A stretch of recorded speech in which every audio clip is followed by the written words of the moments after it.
Okay, we got about 1 more minute before we get started. And again, I want to remind the participants that we are recording this meeting.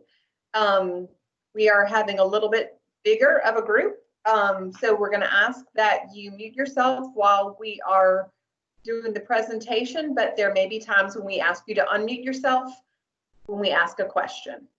Okay, so it's right at 6 o'clock. We'll go ahead and get started. My name is Paula Davis, and I am the Clinical Director at Catholic Charities. Catholic Charities has been providing adoption services for over 50 years. And that's really important because our staff is experienced, and our staff have also participated in adoption competence courses.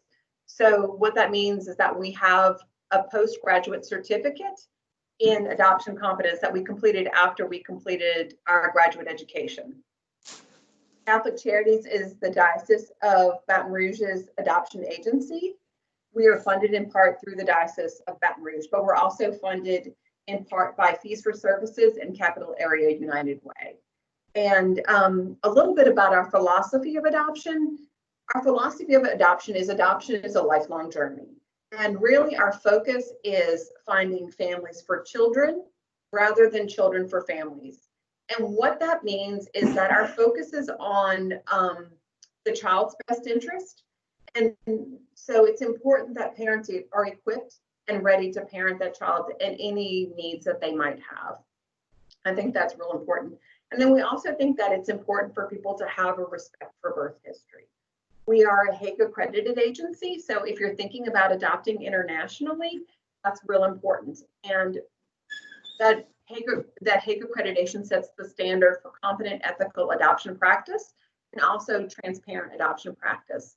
So what that means is when you start with our agency, whether it's domestic or international, you will know from the very beginning the fees that you're required to pay and when those fees are due. And that's real important because sometimes families will get involved in an adoption process and they'll find out along the way that there's more fees than they initially anticipated. So you'll know from the very beginning what our fees are. You may have already seen them on our website, but that's real important.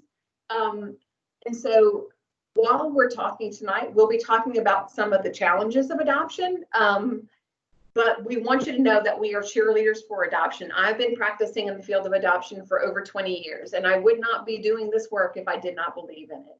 So we want to be cheerleaders for you guys, and you are coming here and you're thinking, you know, we're coming and we're going to have our questions answered. And while you will have your questions answered, you probably will also be leaving with some more questions, and you may have a little bit of homework to do. So just to prepare you for that. So since we do have a handful of people on the call, instead of asking you to unmute yourself,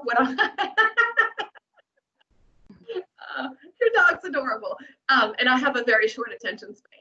But what I'm going to ask you to do is to raise your hand. So our first question is, how did you hear about Adoption Matters? So, and by raise your hand, I mean the hand on the bar in the middle of your screen. So how many of you heard about Adoption Matters through Facebook?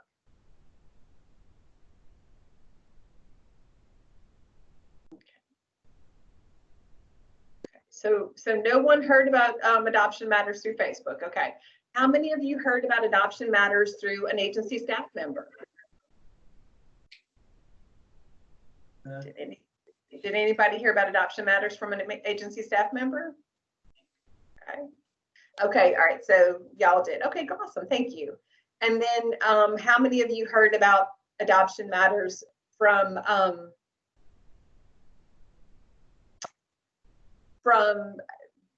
oh, I lost y'all. How many of you heard about Adoption Matters from the website? All right. Jamie, it looks like we have some people in the lobby. Can you let them in? Sure.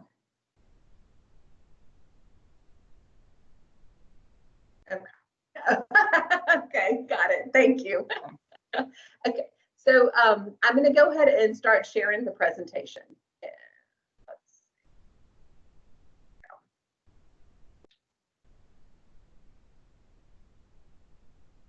Okay. All right. Jamie, do you want to go ahead and get started with the overview for tonight? Sure. And I'm Jamie Hilton.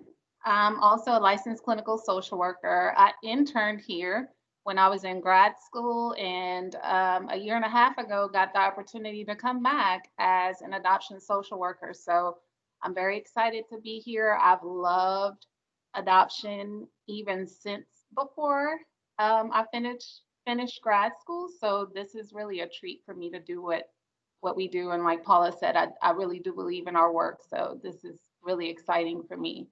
A little bit of an overview and what we're going to be talking about today.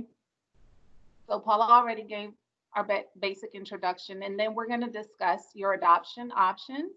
We're also going to talk about the process and what that's like. We're going to talk about what the paper chase is, and that's basically your documentation and the things that you're going to need to start the process. We're also going to talk about what your home study is like, about how long to expect. And then we're going to give you resources and websites.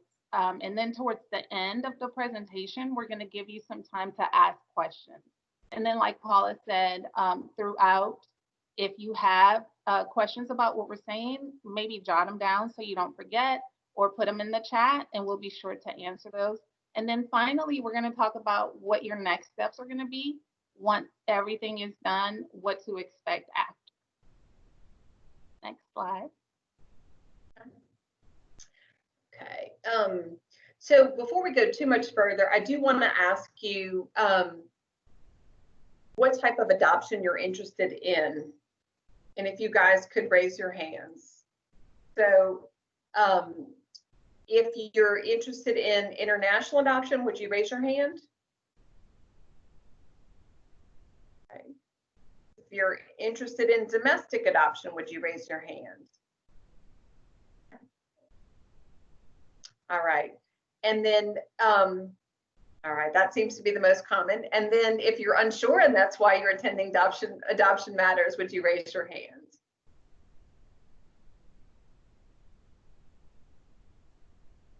Awesome. Okay. And go back. So before I go back into the presentation, what are some aspects of adoption that scare you? So I'm going to throw out a couple of things. The cost of adoption. How many of you are scared about the cost of adoption? Okay. Yeah, that's one that we hear a lot. How many of you are concerned about the length of time that it takes to adopt?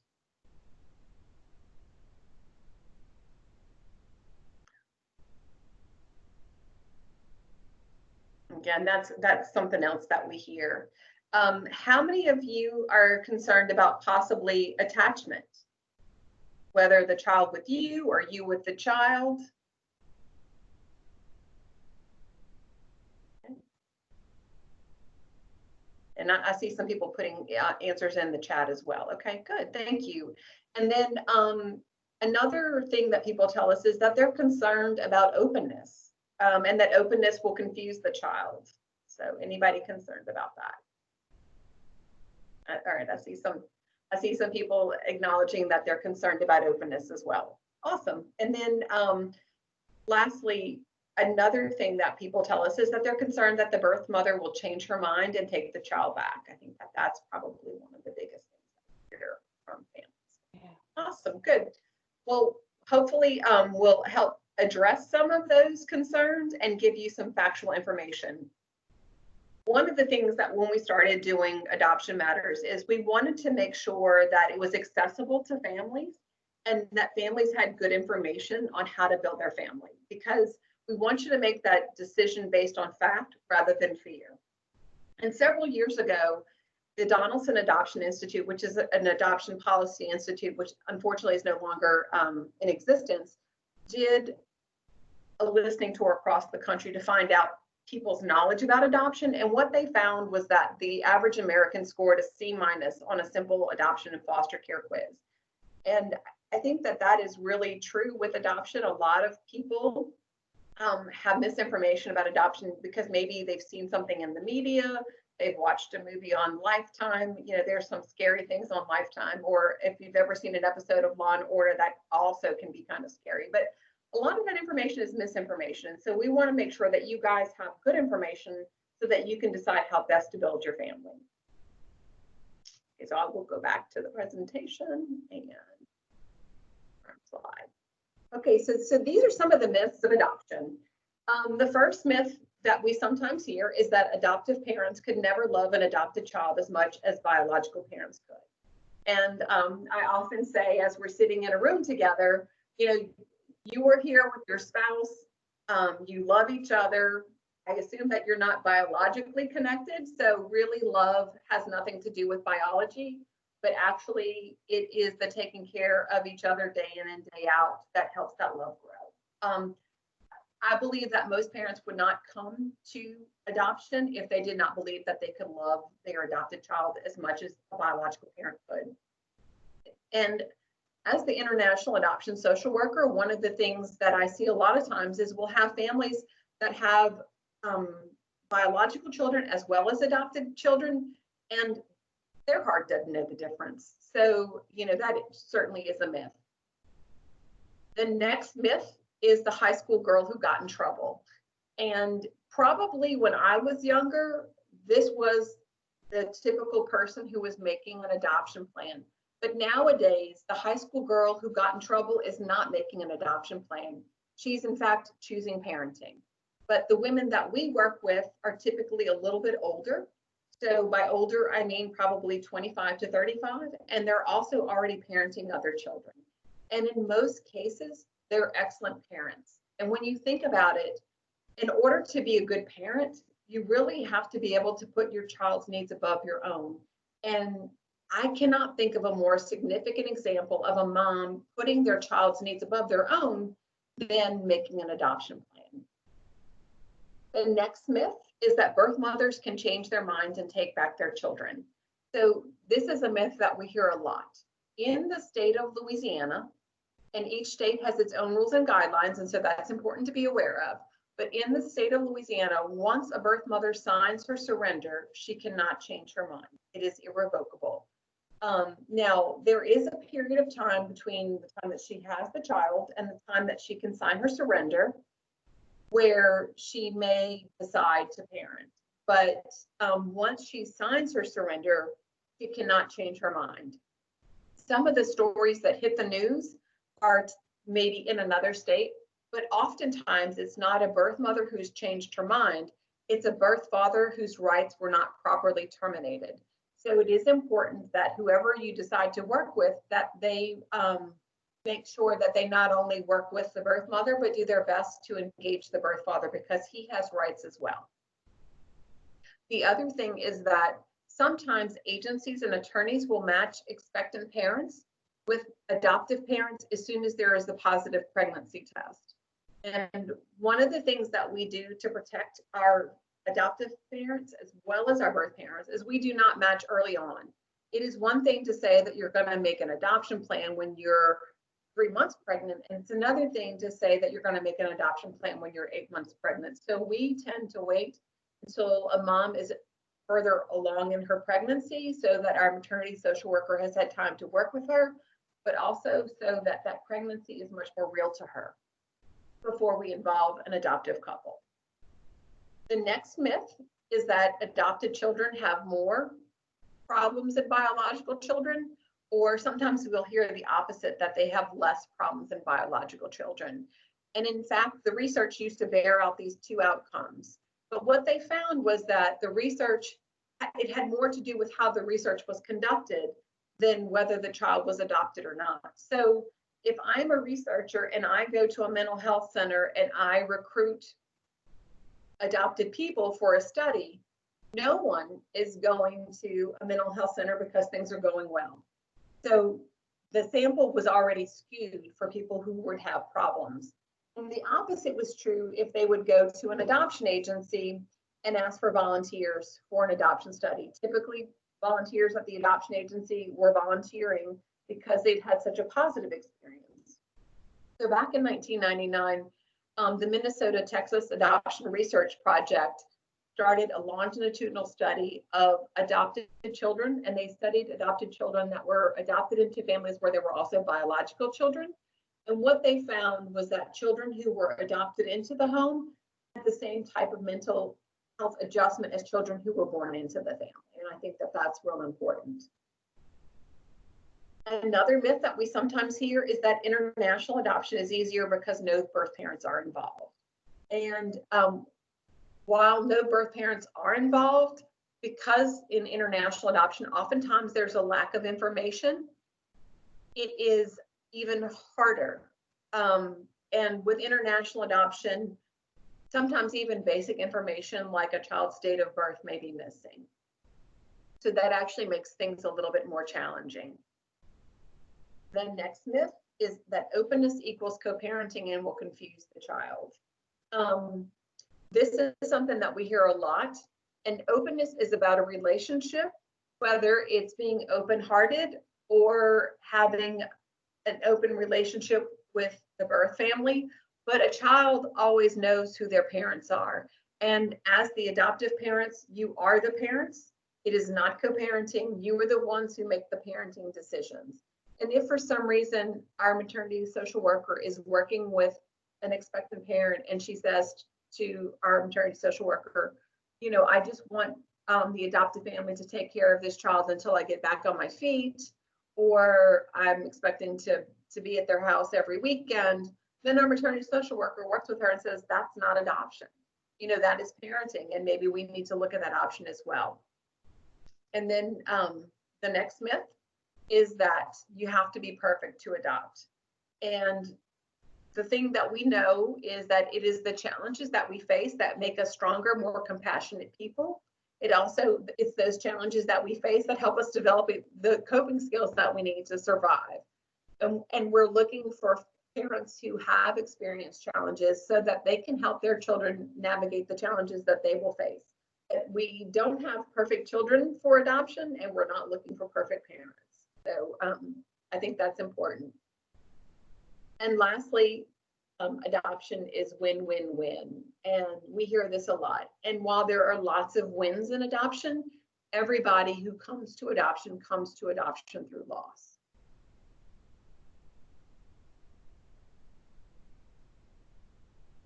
Okay. So now we're going to talk a little bit about the adoption options. Jamie's going to talk about domestic adoption, and I'll talk about international adoption. Well, there are 3 different ways to adopt domestically, and those include foster care through DCFS, which is a state agency. And if you're not familiar with them, it's the Department of Child and Family Services. The second way that you can adopt domestically is through an agency like Catholic Charities or other agencies that are available throughout the state. And the last way to adopt is through a private attorney. In foster care, it's important that we note that the goal there is always reunification. In the past, we have helped families that want to adopt through foster care, especially if you're interested in adopting an older child. We will assist with that. But it is important to note that the goal is always for the child to return to the family. So as an agency, we stand for that. And if you're interested in that, we can talk a little bit about that more when, you know, the deeper you get into the process. Also, you can go to the next slide, Paula, so that they can see the heart gallery. Okay, let's see.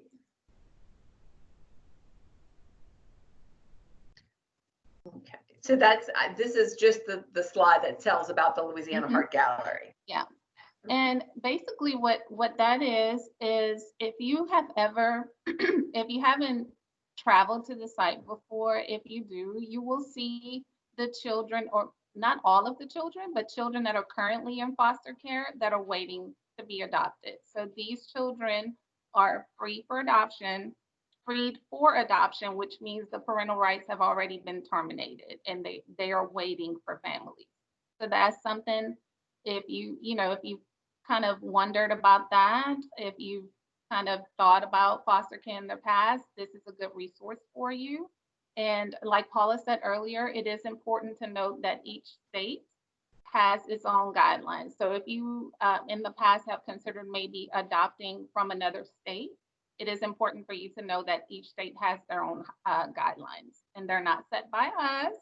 Each state sets their own, and you have to follow those guidelines. Okay. All right, I'll go back. And so, Jamie, are you finished talking about the different types of domestic adoption? Yes. Okay. And the important thing to remember with domestic adoption and international adoption is that each type of adoption has its own rules and guidelines. So even within the state of Louisiana, what the rules are for an attorney adoption are different than what are the rules for an agency adoption. And the same is true with international adoption. So the rules are a little bit different and they vary by country.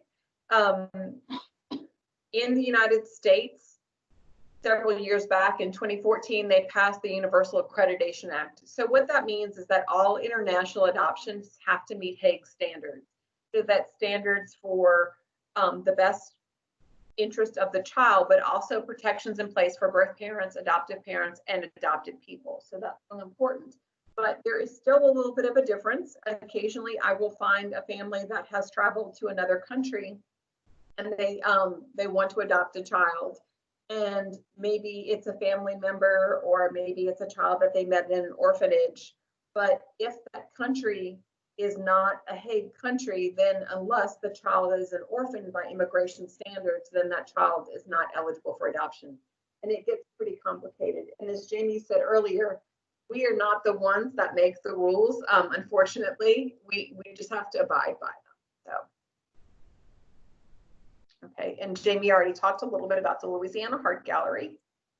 Okay, so then next is the internet and adoption. One of the trends that we see in international adoption and, excuse me, not in international adoption, in adoption is the internet. And so we're seeing the rise of things like adoption consultants, and we're hearing a lot of families getting matched that way. One of the things to be aware of is with a consultant, you may be in one state, the consultant may be in another state, and the birth mother may be in another state. So there's not a lot of support for anybody involved in that adoption. There may not be any training involved. And because you're in one state and the birth parent is in another state, it can also make it complicated when it comes to whose rules do you follow legally and where do you finalize. But the biggest issue is that oftentimes birth parents are not getting the kind of support that they need to make this decision, and adoptive parents are not getting the support that they need to make this decision. I think one of the benefits of working with an agency like Catholic Charities is we have been doing this for over 50 years. Actually, maybe last Monday, I think I got an email from a family that I helped adopt almost 20 years ago, and they were saying that their children are now in college, but they had somebody that they knew that was looking for adoption. There is comfort in knowing that when something arises that you can reach back to the agency and the staff there can help you determine if this is something to be concerned about, or they can maybe help you navigate a relationship with a birth parent, or maybe your child has a question about their birth parents that the staff can help you with, and there is comfort in that. That doesn't happen when there's a consultant involved. The other thing is that when our social worker is working with our maternity clients, she's working to develop a relationship with them, in part so that they trust her and that they're also providing accurate information about the health of the child, information about maybe substances that they used, information about who the birth father might be or who the birth fathers might be. That's real important too for the safety and stability and permanency of your adoption. So to be aware of that. The other thing that we're seeing, and especially as someone who does search and reunion, is families that are getting connected through social media. And so oftentimes we'll have couples approach us and they'll say, we really want a closed adoption. And I know that that is real common And most families start there. But in our training, we do a lot of education about the importance of openness. And even for families that choose to have a closed adoption in this day and age, especially with social media, I don't know if that really is a possibility because the world has become so small. And now we'll talk a little bit about domestic and international adoption. So Jamie, do you want to start with the domestic adoption? Sure. Okay, so in domestic, our guidelines are certainly set by the agency. And what that basically means is that we as staff have the ability to make certain judgment calls as it relates to the families that we take into the agency. So that may mean simple things such as if you come to us and it's not that we're going to deny you based on certain factors, but we are able to kind of make judgment based on whatever. It may be like different situations that you come in with. So if you're an older couple, we may just explain to you that the waiting time may be longer or things along those lines. But the guidelines are set by the agency. We just have a few areas in which we can make certain judgment calls. One thing that I love about our agency is that we let the expectant parent choose the family.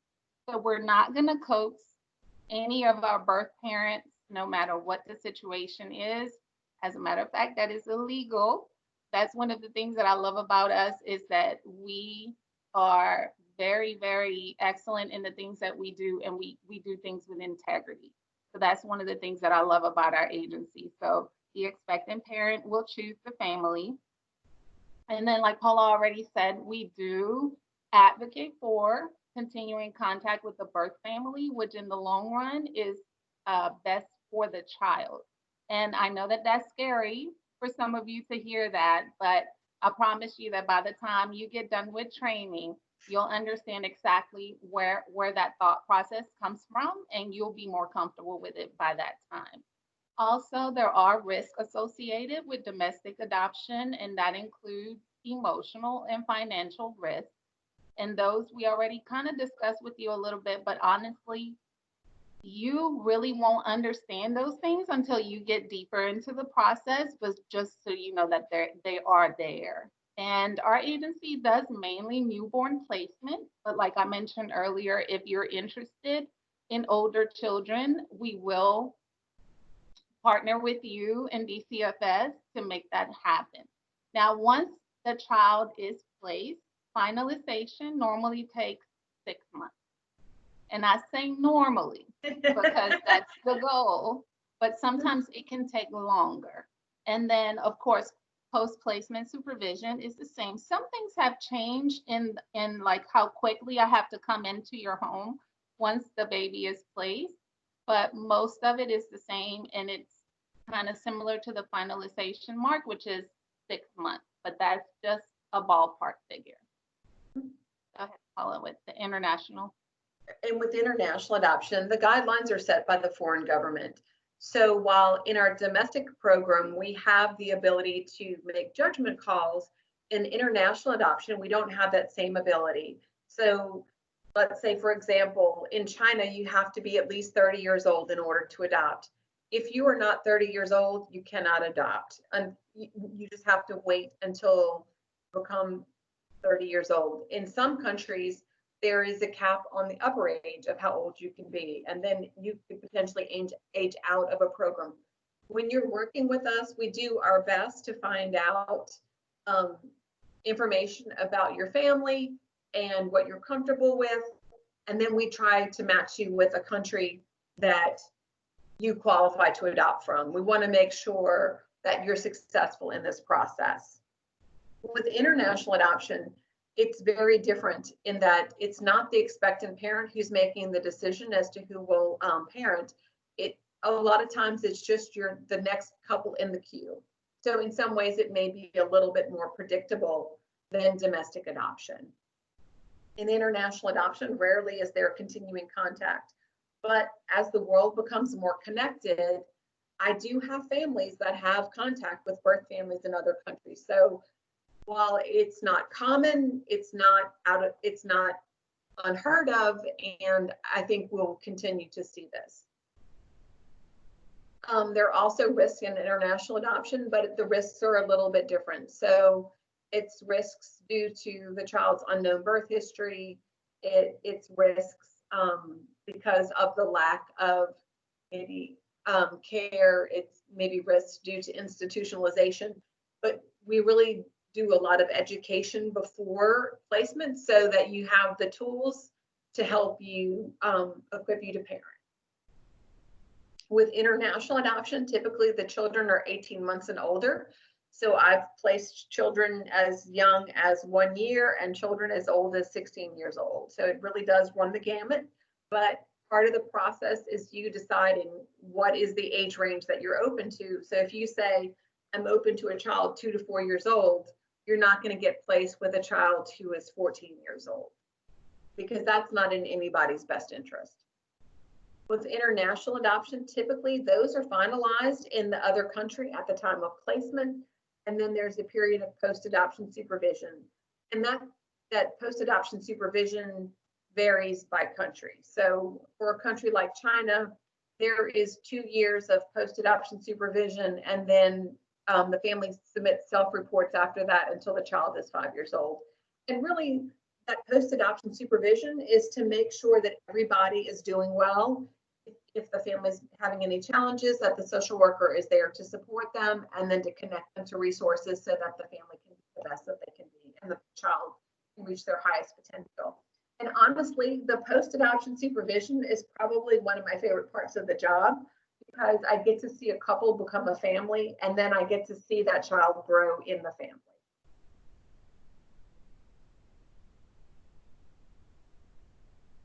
Ready to talk about the steps of the process? Okay. So this is where we get to the meat of information, and where most of you are right now is basically right here in the pre-app process, or maybe you're just finding information. But this is how we flow. We start off with the pre-application, then we move to application. Before training, we have to invite you. Once training is complete, we move on to the documentation process, and that we kind of move at your pace. So a lot of people tend to ask Sandy and I, how long does it take once training is complete? And the reality is it depends on you, because we move at your pace. So if you have a busy schedule, or if you're not available at the times that Sandy and I are, or if we have to make adjustments and meet with you in the evenings, it just depends on where you are. So we move at your pace. Once the training is complete and you've gotten all of your documentation completed, we move on to the home study. The home study can take up to 2 months to complete. Once again, that does depend on your schedule and how available you are. Once the home study is complete and you are approved, then you enter the waiting season, and then we have placement. And once placement is there, then we have the post-placement like we just discussed. But I did want to say that in between training and home study is the documentation process. So that's where you're compiling all of your information for the application and for all of the things that are needed. Some of those things have clocks on them.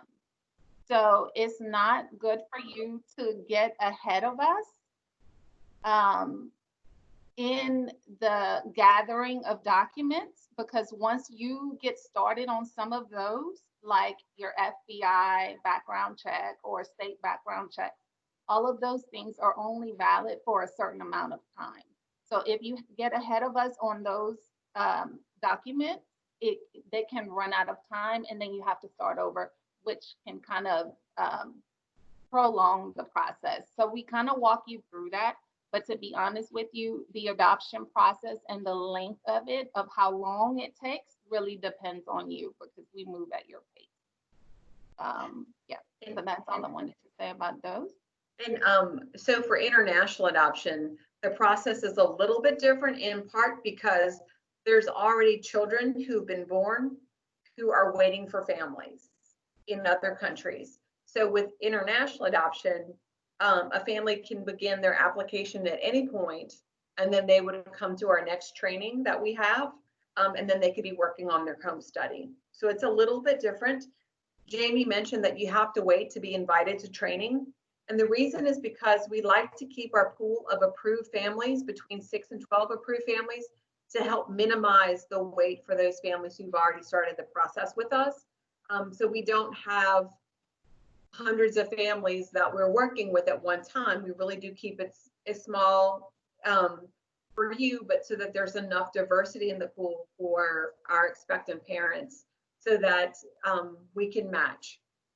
And what that, go ahead. Sorry, Paula. Well, someone asked how often we do the trainings, and that is a great question.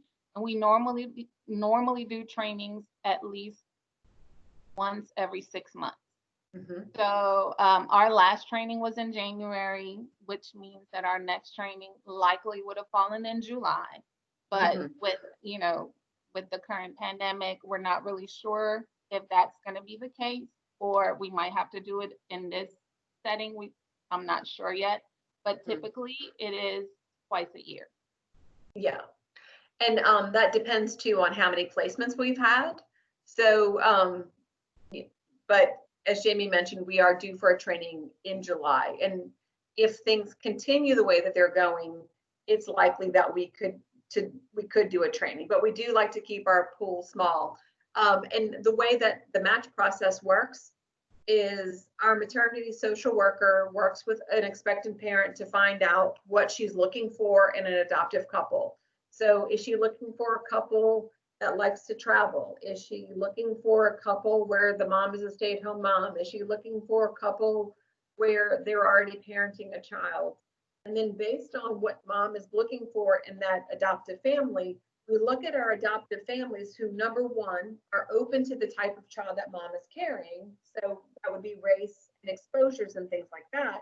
But then from that and openness, then we look at what family fits the bill. And then our maternity social worker would show 1 or 2 profiles. So that's sort of how that process works. But we're matching based on what mom is looking for in an adoptive couple, and then what the adoptive couple is open to. So again, we're wanting to make sure that what we're doing is in the best interest of the child and to set the family up for success. The demographics of children who are adopted domestically and internationally. So typically the children that we place are children of color. For our domestic program, it is biracial children and African-American children. And we also place Caucasian children, but primarily it's children of color. Internationally, every single country that we work with, it is a child who is either Asian or African, or those are the 2 major countries that families are working with. So, but it's typically children of color. Whether it's domestic or international adoption, mom typically has lacked prenatal care. For our domestic program, usually moms who are thinking about making an adoption plan are in a chaotic crisis situation. So they might not even realize they're pregnant until they're further along in their pregnancy. So usually they're like maybe 5 or 6 months before they come in.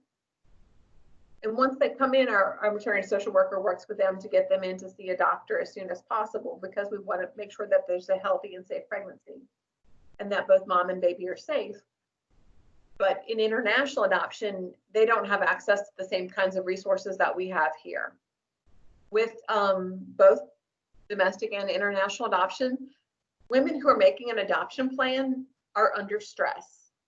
And we're learning more and more about the impact of stress on a baby as it's developing in utero. And to think about it, again, a woman is not making an adoption plan because things are going well. She's making an adoption plan because she's having some challenges and some struggles. So it's important that you understand that whether this is a domestic adoption or an international adoption, that this child is going to experience stress prenatally, and that does have impacts. Typically for domestic adoption, the children are exposed to substances in utero. And it's not because the birth mother is a bad person, but again, this is an unplanned pregnancy.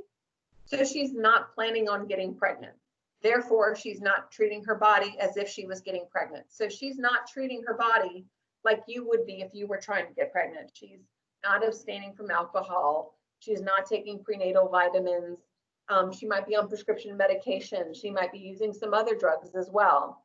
Now, if she comes into work with us, our maternity social worker does what she can to connect mom to resources again, so that we have a healthy and safe pregnancy for mom, and also that mom is safe as well.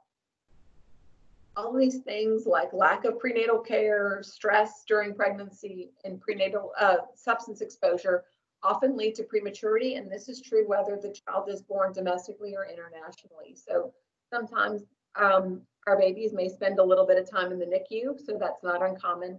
And then they may have special needs. And again, part of the home study process is to find out what are the special needs that you're open to. And, you know, we think it takes a very strong person to say, this is a child that we don't feel like we're equipped to parent, and we don't hold that against you. Because again, we're looking at the child's best interest.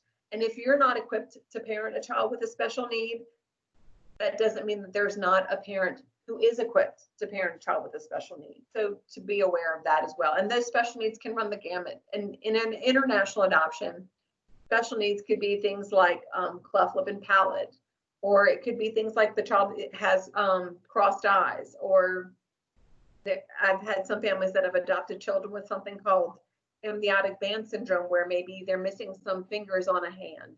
So it may not necessarily be something that limits them or that they'll need treatment for the rest of their life, but it is important that you guys really do some soul searching and decide what are the things that we feel that we're equipped to do, and what are the things that we feel like we're not equipped to do. And that's part of our role as the social worker who's working with you. So I'm sorry, Paula, you ready? Yep. Okay. The documentation checklist, that is actually a handout that you would have received if we were meeting in person, but what we're going to do is email it to you. So we'll be sure that it gets to you. And honestly, back in the day, our files probably looked like this. Like this picture, because that is just how much information we are going to require of you. The documentation process and checklist can seem very invasive, and because we're asking for a lot of information, and we're asking for information that you probably haven't thought about in a very long time, or that you haven't even really paid attention to. So, you know, background checks, your birth certificate, all of those things. Those are the kind of things that we ask you to start gathering now, because those are the kind of things that if you've recently moved, or if you've had certain life changes, you may not be able to find as easily, or if you have to request one, that may take some time as well. So those are the kind of things that you can start looking for now. So the checklist will be a little more helpful to you. But then, like I said earlier, there are other types of documentations like background checks and stuff like that that you don't need to move on right away because they expire. They have costs. So just kind of keep in mind that we are going to be asking you for a lot of stuff and information, and that if you can take the time to kind of start gathering some of those things now, it would be helpful. Okay, so Jamie already mentioned the home study, and you may have heard a little bit about what a home study is and what happens. The home study really is about the people who make up the home and not necessarily the structure itself. So we're not going to be looking under the bed. We're not going to be opening drawers. We're not going to have a white glove. But really, the home study is a chance for us to get to know you and to make sure that there are some minimum safety standards in your home. But really, the home study is also an opportunity for us to get to know you as a family, and what your strengths are, maybe what some of your challenges are, so that we can help support you in this process and then also advocate for you throughout the process. What topics are covered during the home study? So things like, what was your growing up like? Tell us about your marital relationship. How do you divide the labor in your home? What are your expectations of this child? How do you plan on disciplining? Who are the people who support you? Those are the kinds of things, but it really is a chance for us to get to know you. And then what is the type of child that you're open to? A lot of times people will say, how long does a home study take to complete? And Jamie already sort of alluded to this, but we don't start the home study till we have the bulk of your documentation in. And really, we need that documentation as a starting point to begin the home study. And we can't tell you how long it takes until we have all that paperwork in our hand. But once we have all of your paperwork in our hand, from start to finish, it takes about 2 months. So once we have everything, we schedule your home visits, we schedule your office visits, and those usually happen about 1 a week. And then after that, we take some time, we write the study, we send it to you, you guys look at it, you make sure it's accurate. And then for international adoption, then I send it off to that placing agency and make sure that everything that needs to be in there is in there. So once we have all of your documentation in our hands, start to finish a home study takes about 2 months. So another question that we get is who can do a home study. In the state of Louisiana, a licensed clinical social worker can do a home study, but it really is important that whoever you're working with knows what they're doing. And certain things are only available to social workers who work with a licensed child placing agency. So, you know, sometimes we'll have nurses or teachers, and there's a social worker who does pupil appraisal, or there's a social worker who works on the same unit as the nurse, and they'll say, can this social worker do our home study? And the answer is, while they can, it's really not in your best interest, and they might provide you with a document that might not be any good. So it can be a waste of time and money. So we would not encourage you to do that. So what are your next steps now? This is the part of the presentation where you actually can think about it this way. I have a little more information now. I'm a little more empowered to make a decision that is right for me. So that's what your homework is, to go home, to see how these things affect you, to think about it, to pray about it, talk about it together, and decide on what's best for you. At this point, you have a little more information to decide if you want to adopt a newborn or if you're interested in adopting an older child. Most of you have already expressed a certain level of interest in a particular ethnicity. Paula has already explained to you how some of our children have had previous exposure in the womb. So now you have to think about what exactly you're comfortable with as it relates to the child's health. What if he or she has special needs, the level of openness that you're willing to explore, and whether or not you want to adopt through an agency like ours, or do you want to go with the state agency like DCFS, like I explained earlier, or do you want to go through an attorney, and whether you want to go ahead and adopt domestically or internationally. These are the things that these are a personal decision on the type of adoption that you want to have. Of course, we would love it if the next steps of your process included our agency, but at the same time, we are here to provide you with information. We're not here to coax you to come to us or with us. It is a personal decision for you. But if you do decide to go with the agency, then the next step would be to submit a pre-application or to schedule a meeting with either myself or Sandy for any follow-up questions that you may have. And if you're interested in international adoption, then I would be the person to contact. And Sandy Godin is our other domestic adoption social worker. Yes, Sandy and I, Job, share this position, which is really great because we work opposite days. And so when I'm at the office, she's not there. We work together one day, and that's on Tuesdays, but we haven't seen each other since March 16th. So we're making this work, but you would be working with either one of us. It's going to be myself or Sandy. So, okay. Oh, and you can register at adoptbatonrouge.com. And a lot of you have already submitted inquiries because I remember speaking with you guys through my adoption portal, which you guys should be familiar with if you already submitted an inquiry. But this is how you register. And you guys should be pretty familiar with what the agency looks like. So that's a good question, Paula. What? Can you start the process for both domestic and international? No, and the reason is because the process is different for both.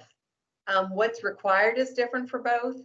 And so we really do require families to decide whether they're going to go domestic or international. And part of that is we would hate for you to do some work and then have a home study that needs to be changed because it doesn't meet the requirements of the country that you're looking to adopt from. And then some information about post-adoption services. So our agency also has post-adoption services, and this is things like counseling for people who've been touched by adoption, whether it's adopted people, birth parents, or adoptive parents. We also do family counseling for families coping with adoption-related issues. Like I mentioned earlier, it's not uncommon for us to get a phone call from a parent and they'll say, my teenager is doing this.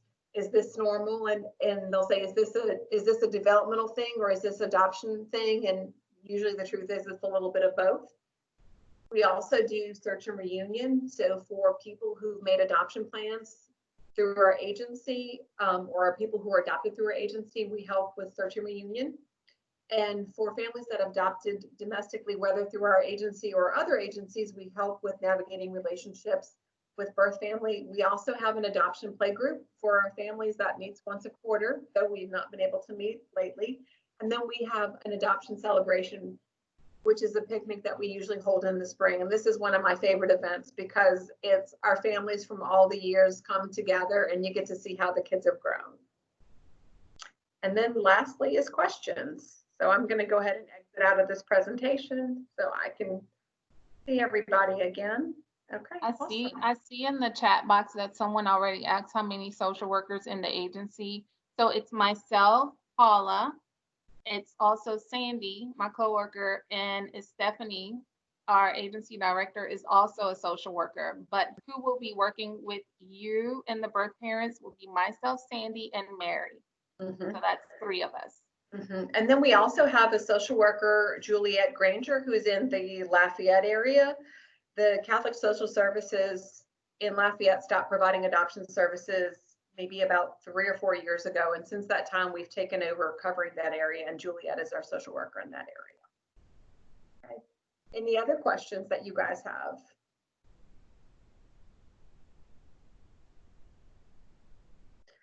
Are the birth mothers exclusively from Louisiana? Typically, we are working with women who are here in Louisiana, in part because we're licensed in the state of Louisiana. We're not licensed in other states. But the other thing is that we believe in openness, and openness is really hard to maintain when a birth parent is in another state and the adoptive couple is here. So the majority of women that we work with are here, as well as the adoptive families. There have been a couple of instances where maybe a CCUSA agency that is part of the CCUSA network has a child and they don't have a family for that child, and they'll reach out to the other Catholic Charities agencies. And so sometimes we've gotten connected and have had families that have adopted from other Catholic Charities agencies or other mission-based agencies. But that's not the norm, but it does happen. I saw that Mike had a question or had his hand raised. Okay. Yeah. Okay. So me and my wife were married a little bit later in life, and we were looking at some of the guidelines and things of that nature. And we saw that you had to be married for at least 3 years, and that the age limit was from 21 to 43. Well, I was 40 when we got married. We've been married exactly 3 years. So, I'm 43 now. But since we have kind of started the process with y'all, do I still fit within that guideline, or is it, I heard you say earlier that y'all kind of take each situation into consideration. So that was one of our main worries was, am I too old? The answer is no. So the upper age range, and I see that there's a question in the chat box about that as well. So the upper age range of 43 is just a guideline. Now, we want to make sure that we talk with you ahead of time to let you know that your wait may be a little bit longer, in part because if our expectant parent or birth parent, let's say they're 20 and their parent is 40, they may see you as being older than someone who's a little bit younger. But we do not tell expectant parents how old the adoptive couple is.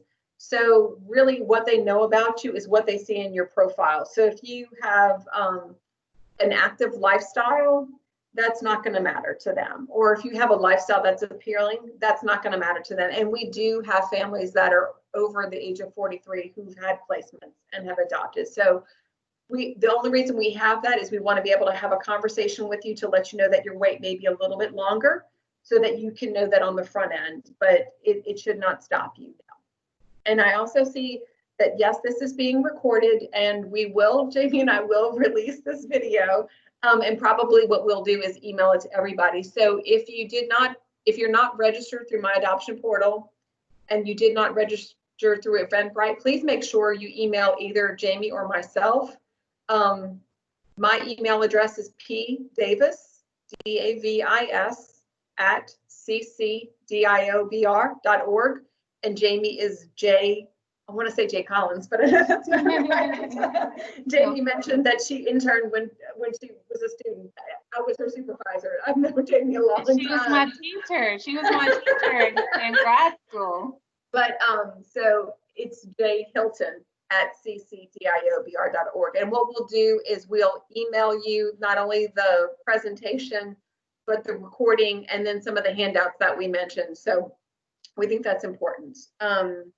Let's see, how is the adoption process different between going through you and the state? So when you're going through the state, the difference is you have to foster to adopt first. That's the first thing. And Jamie mentioned earlier, when a child is in foster care, the state's goal is always reunification with the birth family. So that is the biggest challenge. In working with us, adoption is the goal. Reunification is not the goal. That's, I think, the biggest difference. We do have families that have worked with us and have adopted through other states' DCFSs. The other thing is that when you're adopting through DCFS, there is no cost to adopt. When you're adopting through us, there is a fee, and that fee is based on your income, and it's a sliding scale, and it's 20% of your adjusted gross income, and that floor is around $12,500 and the ceiling is around $32,000. A lot of people said at the beginning that cost is one of the things that concerns them, and we don't think you have to be rich to be good parents, and that's one of the things that we do, make sure that adoption is affordable.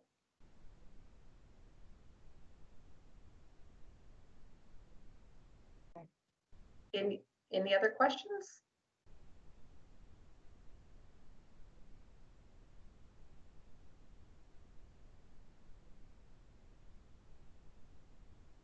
Y'all are good? Kyle Right. and Allison? Okay. Y'all talking. Oh, Sandy just joined us. Sandy, Jamie was mentioning that you are the other social worker, so you guys can see Sandy as well. She's our other domestic adoption social worker. Yeah. Sandy, you're on mute. If you want to take yourself off mute and say hello. Okay, that's what I meant to do, that I wanted to say hello. Yep, nope, and we're good. Thank y'all so much. Yeah, We thank really Okay. This has been great. Well, That all was right. really great. So if you guys don't have any questions, thank you so much for joining us tonight. We really appreciate y'all's patience as Jamie and I figure out the equipment. And like I said, if we don't have your email address, make sure that y'all send us your email address so that we can send you the information that we covered in the presentation and include a recording of tonight. All right. Thank you guys so much. Y'all have a great night, and we look forward to working with you. Bye-bye.